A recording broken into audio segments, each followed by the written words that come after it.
क्या आपने कभी सोचा है, अगर आज आपकी आखिरी रात हो, अगर अगली सुबह आपकी आंख कभी ना खुले, तो उसके बाद क्या होगा? क्या सब कुछ खत्म हो जाएगा?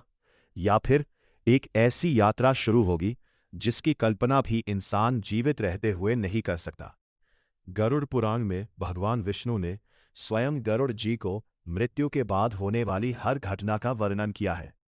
आत्मा शरीर से कैसे निकलती है, यमदूत कैसे दिखाई देते हैं, 13 दिन तक आत्मा अपने घर में क्यों रहती है, वैतरणी नदी क्या है, स्वर्ग और नरक का निर्णय कैसे होता है, और सबसे बड़ा प्रश्न, क्या हमारे परिवार वाले हमारी मदद मृत्यु के बाद भी कर सकते हैं?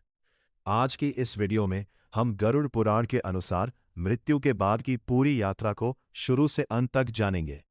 लेकिन एक बात याद रखिए, इस वीडियो को बीच में बिल्कुल मत छोड़िए, क्योंकि अंत में मैं आपको एक ऐसी बात बताऊंगा जो शायद आपके जीवन जीने का तरीका हमेशा के लिए बदल दे। अध्याय 1, मृत्यु का वह अंतिम क्षण। गरुड़ पुराण के अनुसार जब किसी मनुष्य की मृत्यु का समय निकट आता है, तो सबसे पहले उसकी इंद्रियां धीरे धीरे काम करना बंद कर देती हैं। आंखें धुंधली होने लगती है, कानों की सुनने की शक्ति कम होने लगती है, बोलने की ताकत खत्म होने लगती है। लेकिन एक बात जानकर आप हैरान रह जाएंगे। गरुड़ पुराण कहता है, उस समय भी मनुष्य की चेतना पूरी तरह समाप्त नहीं होती। वो अपने आसपास हो रही हर बात को महसूस कर सकता है। उससे अपने परिवार वालों का रोना भी सुनाई देता है, लेकिन वो किसी को जवाब नहीं दे पाता। धीरे धीरे आत्मा शरीर से अलग होने लगती है, और उसी क्षण एक ऐसी दुनिया का द्वार खुल जाता है जिसे जीवित आंखों से कभी नहीं देखा जा सकता। अध्याय 2, यमदूत कौन होते हैं? गरुड़ पुराण के अनुसार जिस व्यक्ति ने पूरे जीवन अच्छे कर्म किए होते हैं, उसके पास दिव्य प्रकाश से भरे दूत आते हैं।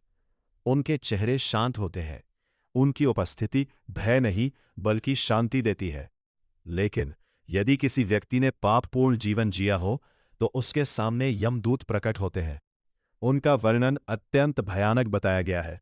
लाल आंखें, विशाल शरीर, हाथों में फंदा, कड़क आवाज, आत्मा भय से कांप उठती है। यह वर्णन प्रतीकात्मक भी माना जाता है, अर्थात व्यक्ति के अपने कर्म ही उसके लिए भय या शांति का कारण बनते हैं। अध्याय 3, आत्मा अपने शरीर को देखती है। मृत्यु के बाद आत्मा अपने शरीर से अलग हो जाती है, लेकिन उसकी यात्रा तुरंत शुरू नहीं होती। वो अपने ही शरीर को देखती है, अपने परिवार को रोते हुए देखती है। उसे एहसास होता है कि अब वो कुछ भी बदल नहीं सकती। वो बोलना चाहती है, छूना चाहती है, लेकिन कोई उसे देख या सुन नहीं सकता। यही वो क्षण है जब मनुष्य को अपने हर कर्म की याद आने लगती है। अच्छे कर्म, बुरे कर्म, हर बात मानो चलचित्र की तरह उसके सामने चलने लगती है। अध्याय 4, पहले 13 दिन। गरुड़ पुराण के अनुसार मृत्यु के बाद के पहले 13 दिन अत्यंत महत्वपूर्ण माने गए हैं। ऐसा कहा गया है कि इस अवधि में आत्मा अपने घर और परिवार के आसपास रहती है। वो देखती है कौन उसके लिए प्रार्थना कर रहा है, कौन उसे याद कर रहा है, और कौन केवल दिखावा कर रहा है। इसी कारण हिंदू परंपरा में 13वीं श्राद्ध और पिंडदान का विशेष महत्व बताया गया है। धार्मिक मान्यता के अनुसार इन कर्मों से आत्मा की आगे की यात्रा में सहायता मिलती है। अध्याय 5, यमलोक की कठिन यात्रा। गरुड़ पुराण में बताया गया है कि आत्मा को यमलोक तक पहुंचने के लिए लंबी यात्रा करनी पड़ती है। यह यात्रा आसान नहीं होती। कहीं तपती हुई भूमि, कहीं कांटों से भरे रास्ते, कहीं भयंकर अंधकार, कहीं जल की कमी। कहा गया है कि जिसने जीवन में दया, दान और धर्म का पालन किया, उसे यह मार्ग अपेक्षाकृत सरल प्रतीत होता है। लेकिन जिसने केवल स्वार्थ और अन्याय किया, उसके लिए यही मार्ग अत्यंत कठिन बन जाता है। अध्याय 6, वैतरणी नदी। गरुड़ पुराण में वैतरणी नदी का विशेष उल्लेख मिलता है। कहा जाता है कि यह नदी साधारण जल की नहीं होती। पापी आत्मा के लिए यह भयावह प्रतीत होती है, जबकि पुण्यात्मा के लिए इसका मार्ग सहज बताया गया है। धार्मिक परंपरा में गोदान का महत्व भी इसी संदर्भ में बताया गया है।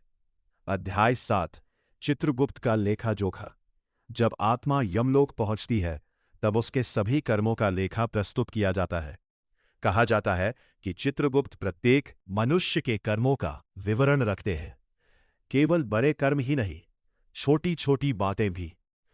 आपने किसी की मदद की, किसी का दिल दुखाया, सच बोला, झूठ बोला, सब कुछ दर्ज होता है। फिर यमराज उसी आधार पर निर्णय देते हैं। अध्याय 8 स्वर्ग और नरक। गरुड़ पुराण में अनेक प्रकार के स्वर्ग और नरकों का वर्णन मिलता है, लेकिन उनका उद्देश्य केवल डराना नहीं है, बल्कि ये समझाना है कि हर कर्म का परिणाम अवश्य मिलता है। अच्छे कर्म सुख की ओर ले जाते हैं, बुरे कर्म दुख का कारण बनते हैं। ये संदेश केवल मृत्यु के बाद के लिए नहीं, बल्कि जीवन जीने के लिए भी है। अध्याय 9 पुनर्जन्म। यदि आत्मा के कर्म शेष रहते हैं तो उसे पुनर्जन्म प्राप्त होता है। वो फिर एक नया शरीर धारण करती है, नई परिस्थितियां, नया परिवार, नई चुनौतियां। लेकिन पुराने कर्मों का प्रभाव उसके साथ बना रहता है। इसी को कर्म सिद्धांत कहा गया है। अध्याय 10 सबसे बड़ा संदेश।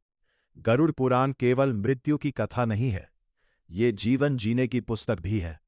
ये हमें सिखाता है कि धन, पद, शक्ति सब यही रह जाते हैं। साथ जाता है तो केवल हमारा कर्म। आपने किसी भूखे को भोजन कराया, किसी दुखी को सहारा दिया, सच का साथ दिया, तो वही आपके सबसे बड़े साथी बनते हैं। लेकिन यदि आपने दूसरों को कष्ट दिया, अहंकार में जीवन बिताया, तो वही कर्म आपके सामने खड़े हो जाते हैं। समापन। आज आपने गरुड़ पुराण के अनुसार मृत्यु के बाद की पूरी यात्रा सुनी। ध्यान रहे, गरुड़ पुराण एक प्राचीन हिंदू धार्मिक ग्रंथ है। इसमें वर्णित बातें धार्मिक मान्यताओं पर आधारित है।